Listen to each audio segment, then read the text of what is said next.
Oi pessoal, tudo bem? Na aula de hoje a gente vai falar um pouquinho sobre protetor bucal. Então assim, durante a aula vou pincelar um pouquinho sobre o histórico, a gente vai ver um pouquinho sobre a odontologia do esporte, né? Como ela está evoluindo, o que é que ela vai influenciar no desempenho do atleta, mas o foco maior, de fato, são os protetores bucais, tá? Me chamo professora Ana Virgínia e estou ministrando o módulo de odontologia do esporte. O histórico, né, dos protetores bucais, ele se inicia, né, o que a gente tem de dados, de fontes, é que ele inicia em 1890, né, que foi o primeiro protetor utilizado na prática esportiva. E foi muito improvisado, né? Um médico inglês ele usou umas tiras de borracha sobre o maxilar dos jogadores de boxe para ver se conseguia, né, levar alguma proteção para a arcada dentária desses atletas, né? Em 1913 foi a primeira vez que foi usado um protetor bucal reutilizável de fato, né, que aí já foi confeccionado por o dentista, mas também de forma muito improvisada, muito empírica. Ele derreteu a gutta-percha e fez um protetor, adaptou na arcada, né, e fez um protetor e ele conseguiu reutilizar. Em 1959, o protetor bucal ele já passou a ser obrigatório, né, em algumas modalidades esportivas, como durante os jogos de futebol americano, por conta dos impactos, né, durante essa modalidade esportiva. E a IADA determinou que o protetor deveria ser utilizado, né, deveria ser construído a partir do molde da arcada, né, do modelo da arcada do atleta, para que ele fosse o mais adaptado possível, e a gente vai entender ao longo da aula por quê, né, o porquê disso, tá? Mais um pouquinho do histórico ainda, né, finalizando aqui para a gente entender nos nossos tempos atuais. Em 1963, a Federação Nacional Americana ela exigiu o uso dos protetores, né, nas práticas esportivas de contato direto, né, e em 70 o hóquei do gelo passou a usar também, né, lacrosse também começou a utilizar, então esportes que de fato tinham mais impacto, né, mais contato. E no Brasil ele ficou popular, ele ficou muito conhecido pelos lutadores de MMA, né? Aqui só para que a gente possa entender um pouquinho a importância, né? Não só para o atleta em si, mas também para o time, né? Por que é vantajoso, por que o time deve se preocupar com isso, né? Por conta da economia. Quando o atleta sofre alguma lesão, alguma fratura, ele se afasta dos campos, né? Então, se ele tiver durante ali um campeonato, uma competição, ele vai ter que ficar muitos dias, né? Semanas afastados até se recuperar, porque ele não pode, né? Dependendo da prática esportiva, ela proíbe que ele volte a campo, né? Com algum tipo de machucado, alguma lesão. Então, vai causar muito prejuízo para aquele time, o atleta ficar afastado, né? Então, a gente tem aqui como as ligas de rugby, né? Que eles viram, né, em 98 eles começaram a utilizar e viram que teve uma economia de mais de 2 milhões de reais, né? Diminuiu 43% das lesões depois que eles começaram a usar esses protetores, tá? E aí falando dos materiais, né, voltando, né, focando no protetor em si, falando dos materiais. Os primeiros, né, como a gente falou, foi a base de borracha, né? E aí ele precisa ser um material de fácil manipulação, né, que ele possua uma capacidade compressiva, né, e possa absorver essa energia de um impacto, né, de um murro, de uma joelhada. Ele tem que ter a capacidade de dissipar essas forças para que a força não fique concentrada em um só ponto, tá? Não pode ser tóxico, né? Tem que ser atóxico, não irritável, tem que ser inodoro e insípido, né? Para que não fique incomodando o atleta durante a prática esportiva.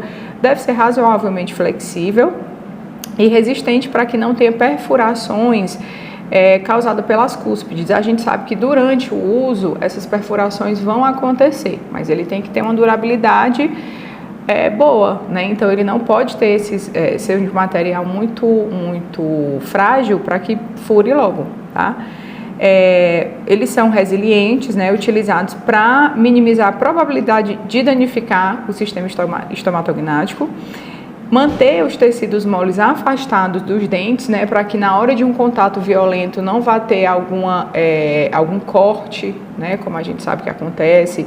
Então, que um dente venha a lacerar lábio, né, bochecha, tá? Deve estar bem adaptado à cavidade oral. Então, o atleta, ele precisa, dependendo da modalidade esportiva, ele precisa se comunicar, né, com o colega dele, com o companheiro dele de time. Então, o boxe não tem essa necessidade, ele tem que ser adaptado por outras maneiras, ou por outros fatores, né? Mas já o futebol, por exemplo, o atleta se comunica muito dentro de campo, então ele tem que estar bem adaptado, certo? E também para que evite o deslocamento durante impactos, né? Para que ele não saia da boca do atleta durante os impactos. E ele precisa também respirar bem, ingerir líquidos, né? Então tem muito atleta que faz essa hidratação durante uma maratona, né? Uma prova de ciclismo, até mesmo durante o futebol, né? Eles têm a hidratação, então ele precisa permitir que o atleta faça essa ingestão.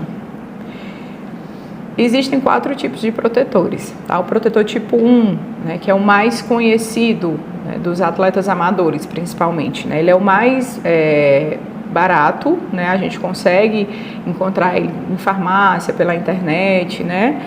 Ele é o mais utilizado, porém ele é o menos eficiente, tá? Ele tem tamanhos padrões PMG, então você vai comprar de acordo com o tamanho. Você acha que sua arcada é tamanho M, aí você compra um tamanho M, né? Ele pode ser de látex ou de polivinil. O custo dele é baixíssimo, né? A gente vê que em média é R$13 uma unidade. E ele é mantido em posição pela oclusão, então você tem que estar o tempo todo em oclusão, né, para que ele não saia da sua boca. Então assim, você não consegue falar, dificulta a respiração, você não consegue ingerir líquido, você não consegue se comunicar enquanto você está utilizando esse tipo de protetor, né? Então a gente não recomenda a utilização desse protetor. Protetor tipo 2, né? Eles também são pré-fabricados, só que ele é do tipo morde-ferve, também é muito achado em farmácia, pela internet. Esse tipo morde-ferve também não é recomendado, e aí são vários os fatores, né? Ele é formado já, né, por 70% EVA, 30% de silicone. O tamanho dele é padrão, diferente do tipo 1 que tem PMG, ele tem um tamanho padrão, né? E como é que a gente vai adaptar esse protetor? Quando você compra, abre o pacotinho, você coloca ele em água fervente, né? E tira, coloca na boca. Então tem o risco de queimar realmente gengiva, lábio, bochecha, né? Fora o choque térmico que isso vai dar nos dentes, tá? E aí quando você coloca ele em posição, você vai adaptando com os dedos, né? Então a adaptação ela não fica boa, porque de fato não é feito, né, personalizado para aquela arcada, tá? E também vai dificultar a fala, respiração, né? Ele também vai ficar mais adaptado, entre aspas, né? Ele também vai ficar mais preso quando o atleta fica em oclusão. Então, vai impossibilitar a fala e a ingestão de líquidos, tá? Aqui é uma demonstração, né, de como é que faz, como é que você vai adaptar, como é que você vai colocar esse protetor na boca, né, como eu tinha comentado. E aí existe o protetor tipo 3, que aí sim, ele já é recomendado, né? É o protetor individualizado, né? Então ele tem uma relação mais proporcional, né, com a arcada. Ele já é feito personalizado, né, de maneira individualizada para aquele atleta, tá? Então ele consegue ter uma maior adaptação, maior proteção, né? A maior retenção, então o atleta consegue falar, a respiração dele fica normal, ele consegue se comunicar durante a prática esportiva, né? Ele é mais eficaz, mais confortável, tá? E o material utilizado, o mais comum é realmente a plaquinha de EVA, tá? Aqui é só um passo a passo para que vocês entendam, né, como é que esse protetor é feito. Esse tipo 3 a gente consegue fazer naquelas plastificadoras, né, aquelas que a gente utiliza para fazer plaquinha de clareamento. Então você, com o modelo, né, de gesso do seu paciente atleta, você consegue fazer, né, você vai delinear lá onde é que você vai colocar, demarcar onde é que você vai, até onde vai sua plaquinha, né, você vai, plastifica, depois você recorta e vai só dando uns ajustes para que não fique nenhuma pontinha. De fato, é muito parecido com a plaquinha de clareamento, tá? E aí você consegue fazer algumas pequenas personalizações nesse protetor tipo 3, né? Colocar um adesivo, que a gente sabe que com o tempo vai sair, tá? Porque esse é um protetor, o 3, ele é mais simples, né? A gente vai entender um pouquinho a diferença dele pro 4 daqui a pouquinho. E aí, para que tenha uma adaptação mais perfeita, né? A gente usa a lamparina Ranal nas oclusais, para que a gente consiga depois, com o articulador, né, colocar ali em oclusão, e aí ele fica realmente bem adaptadozinho para a mordida do seu paciente, tá? Para finalizar, né, o que vai dar o brilho do protetor realmente é o fogo, né? Então a gente tem que colocar uma chamazinha para que ele fique liso e brilhoso, tá? E aí a gente vai para o protetor tipo 4, né, que é o multilaminado. Então, por isso que eu consigo fazer uma personalização melhor, porque ele tem várias lâminas, né? A gente consegue fazer a personalização entre uma lâmina e outra. É basicamente a mesma coisa do 3, né? Também confeccionado com EVA, só que com várias lâminas. Também tem uma adaptação muito boa, permite uma personalização mais rebuscada, né? Ele é muito utilizado pelos lutadores de MMA, que eles gostam dessas personalizações mais diferentes, né? A gente pode fazer com placas de cores diferentes também, tá? Ele vai dissipar melhor a força, porque ele tem uma espessura maior, né? Só que ele também tem um custo maior. O outro eu conseguia fazer com uma plastificadora a vácuo, né? E esse outro eu tenho que fazer com a plastificadora que é mais cara, ela é mais específica para esse tipo. Ela é muito utilizada para os alinhadores, né? Aqueles alinhadores invisíveis. Então, você faz basicamente a mesma coisa do protetor tipo 3, né? Só que com uma máquina diferente, e a gente coloca um adesivo com a personalização e depois coloca outra plaquinha, né? Para que o adesivo fique ali protegido e não saia com o uso. E a superfície também tem que estar muito limpa, né? Ela tem que estar muito lisa, sem gordura, porque senão a plaquinha vai abrir com o tempo, né? Uma placa vai soltar da outra, vai desprender da outra, tá? Aqui é só mostrando, né, a máquina que a gente utiliza. A espessura ideal do protetor, ela tem que ser de 3 a 6 milímetros, tá? Não pode ser menos do que isso, porque ele não vai dar muita proteção, e não pode ser mais, porque ele pode causar problema articular, né? A espessura interoclusal, ela deve ser a mínima possível, para que não interfira de fato na proteção e na articulação, né? A espessura vestibular, ela tem que ser a maior possível, para que de fato proteja, mas que não interfira na fala daquele atleta. A gente não pode deixar o protetor muito pesado, né, para que não fique incomodando o atleta durante o uso, para que ele sinta um desconforto, né, para que ele não consiga falar. Então, a gente tem que fazer o atleta de fato utilizar, né? Ele vai estar com um dispositivo a mais ali na hora de um campeonato, de uma competição, e ele tem que estar focado naquilo que ele está fazendo. Ele tem que não deve se preocupar com um protetor, né? Um item que tem que passar despercebido. Então, a gente tem que deixar ele leve, confortável, mas sem perder a proteção, né? Então, por isso que tem que ter esse cuidado nessas espessuras, né? Nas oclusais, na vestibular, porque quanto maior a espessura, né? Maior a absorção de energia, mais a gente precisa também ter o cuidado com a questão da oclusão, tá? E aí as indicações e contraindicações, né? Como eu falei, o tipo 1 e 2 são totalmente contraindicados, o tipo 3 e o 4 é o que de fato a gente recomenda, né, para uso. E aí existem as particularidades que a gente vai pontuar em outro momento, né? Por exemplo, atletas prognatas, né? A gente confecciona um protetor bucal inferior, atleta que tem mordida aberta, né?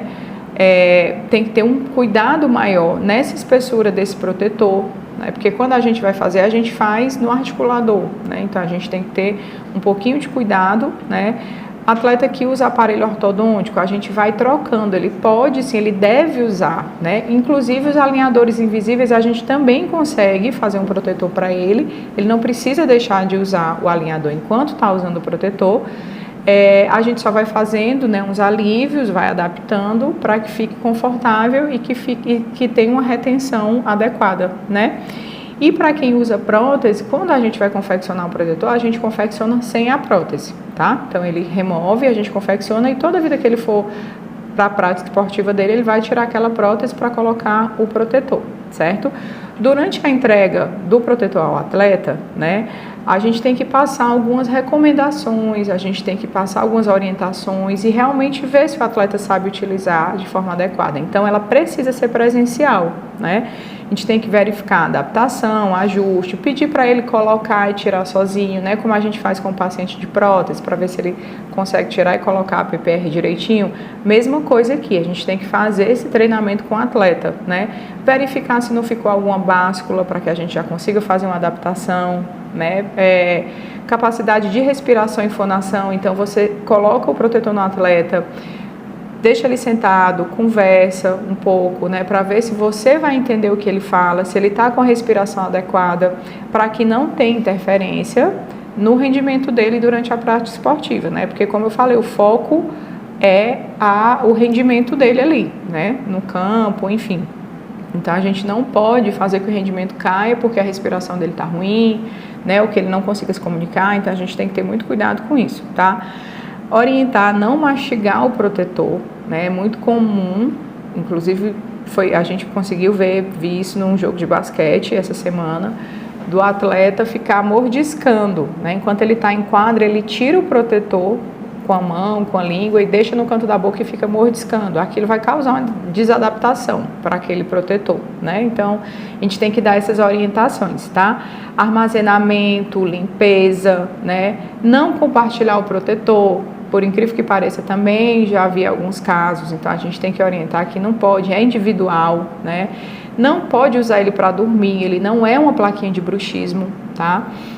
Então é só realmente para a hora da prática esportiva e ele não é eterno, né? A gente tem que, dependendo, se for um atleta que não tenha aparelho ortodôntico, né? Alinhador invisível, a gente recomenda a cada 6 meses fazer um retorno para que a gente consiga fazer uma avaliação, veja se precisa fazer algum ajuste ou fazer um novo protetor, tá?